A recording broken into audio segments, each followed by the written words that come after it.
안녕하세요. 절세로 미래를 바꾸는 14년차 세금 전문가 절세미녀 김현우 기사입니다. 자, 이제 슬슬 5월 종합소득세 시즌이 다가오고 있죠. 그런데요, 많은 분들이 매년 이 시기가 되면 이런 생각을 하세요. 작년에 못 썼는지 기억이 안 나요. 카드 정리는 어떻게 해야 돼요? 이자 내역은 또 어디서 뽑죠? 뭘 챙겨야 되는지 너무 막막해요. 사실 종합소득세는 5월에만 생각을 하면 늦습니다. 자료를 정리하고 또 소득과 지출을 분석하고 공제들을 빠짐없이 챙기려면 지금부터 하나하나 미리 준비해야 복잡한 세금 신고도 훨씬 수월해지고 무엇보다 절세 기회를 제대로 잡을 수 있거든요. 그래서 오늘 영상에서는 디자인텍스 고객분들이 이제 매년 3, 4월부터 준비하시는 종합소득세 사전 점검 리스트 제가 하나하나 짚어드리려고 합니다. 특히나 스마트 스토어, 쿠팡, 인스타 쇼핑, 그리고 프리랜서, 크리에이터, 자영업자분들까지 본업만으로도 너무 바쁘신데 세금까지 챙기기 버겁잖아요. 그런 분들을 위해서 실제 현장에서 자주 빠뜨리는 항목들까지 꼼꼼하게 정리했으니까 이번 영상 보시고 나면 5월 종합소득세 신고 준비하고 절세까지 챙기실 수 있을 겁니다. 그럼 바로 시작해 보겠습니다. 종합소득세 신고 준비의 시작은 바로 지출 내역을 정리하는 겁니다. 신용카드와 체크카드를 통해서 1년 동안 사용한 내용을 미리 정리해 두셔야 되는데요. 특히 요즘은 해외 사용 내역이 굉장히 많아졌거든요. 그래서 챗 GPT나 어도비나 각종 유료 앱, 프로그램 사용료, 외화로 결제되는 광고비까지 이런 것들이 누락이 되면 비용 처리를 못하게 되죠. 그래서 꼭 국내 결제분과 해외 결제분을 각각 함께 조회해서 엑셀 파일로 정리를 해서 보내주시면 됩니다. 저희 디자인텍스는 매년 블로그에 카드 내역을 조회하는 방법을 업데이트해서 정리하고 계신 거 알고 계시죠?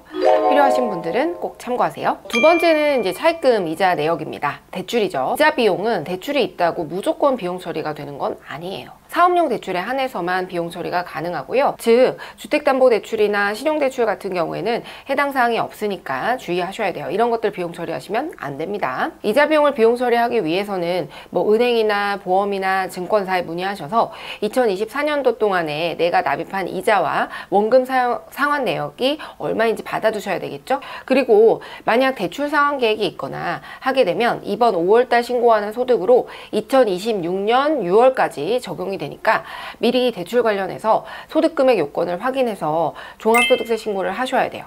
무조건 세금을 줄이기 위해서 소득을 낮춰서 신고했는데 추후에 대출 상환 요구가 들어오거나 대출 승인이 이루어지지 않게 되면 문제가 될 수 있으니까요. 미리 이런 내역들을 은행에 확인해 보시는 것을 추천드립니다. 다음은 부양가족 공제예요. 부양가족과 관련된 공제를 받으시려면 반드시 가족 구성원의 소득 유무와 소득 형태를 체크하셔야 되는데요.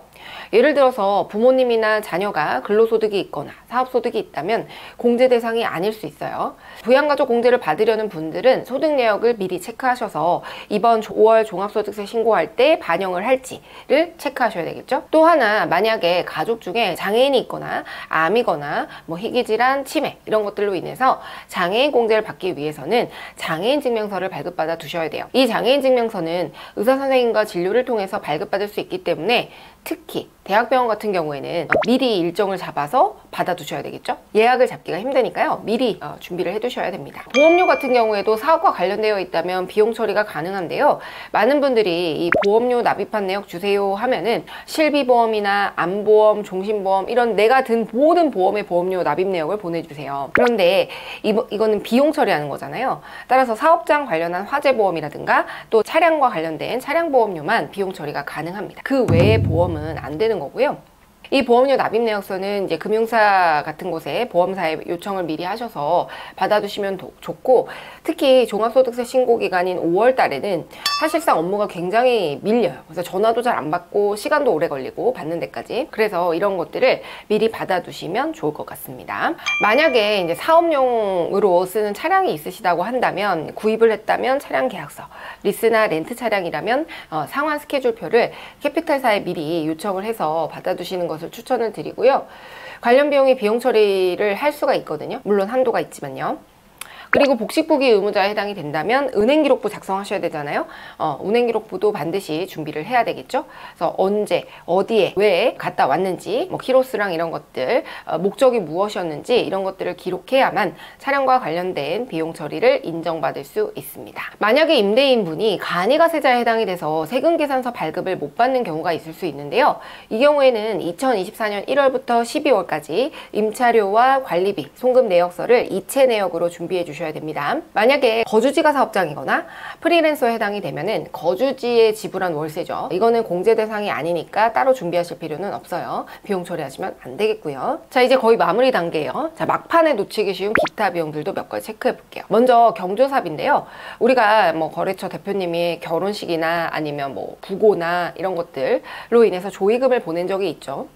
이런 건 비용 처리하려면 청첩장이나 부고장이나 초대장 이런 거 같은 거를 잘 보관해 두셔야 돼요. 그냥 보냈지 하고 넘어가면 안 됩니다. 그래서 증빙 자료가 꼭 필요해요. 그리고 건당 20만 원을 한도로 비용 처리가 가능합니다. 그리고 기부금인데요. 보통 종교단체나 여러 기부금 단체에 개인적으로든 사업자로든 어딘가에 기부를 하셨다면 기부금 영수증을 꼭 챙겨서 비용 처리하셔야 됩니다. 기부금 내역은 물론 홈택스로 대부분 조회가 가능하지만 종교단체 중 일부는 종종 누락이 있거든요. 그래서 미리 확인하셔서 만약에 발급이 안 되어 있다면 기부처에 연락을 해서 미리 발급해 두셔야 됩니다. 이것도 5월달 신고 기간이 되면 몰려요. 그래서 자료를 회신받기 늦어지게 되니까 미리 준비하시면 좋을 것 같습니다. 그리고 통신비, 이것도 이제 많이들 헷갈려 하시는데 신용카드로 핸드폰 요금을 내셨다면 뭐 따로 자료를 안 보내주셔도 돼요. 신용카드 사용 내역 안에 있으니까. 근데 이걸 자동이체나 통장으로 냈다.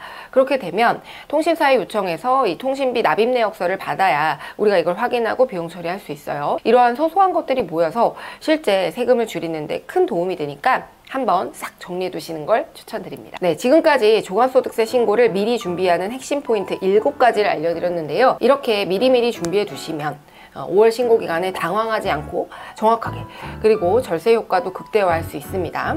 혹시나 아직 어떤 자료를 챙겨야 될지 헷갈리신다면 언제든지 디자이텍스로 문의 주세요. 네, 이 영상이 도움이 되셨다면 구독과 좋아요, 알림 설정까지 부탁드릴게요. 우리는 다음 영상에서 더 유익한 세금 정보로 만나요. 안녕.